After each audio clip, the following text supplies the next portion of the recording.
বাসায় গেলাম, তোরা দুই ভাই বোন মিললে দোকানটা চালাও। আচ্ছা ভাইয়া, আমি বাবাকে বাসায় নিয়ে যাই, তুমি দোকানটা দেখো। ঠিক আছে আপু, তুমি বাবারে বাসায় নিয়ে যাও, আমি দোকান দেখতেছি। আচ্ছা চলো বাবা।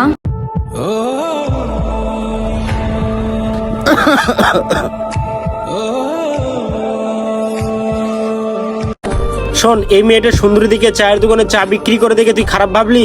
আসলে সবাইরে কখনো এক পাল্লায় মাপবি না।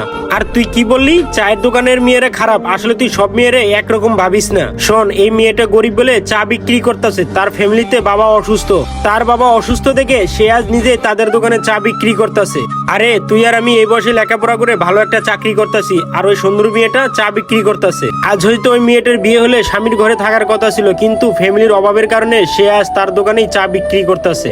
আজ আমার পকেট থেকে 50-100 টাকা বেশি দেই, সেই টাকাটা ওর কত বড় উপকারে লাগতেছে সেটা তুই জানিসই না, তোর কোনো ধারণাই নেই। শোন, কাজটা তুই মোটেও ভালো করলি না।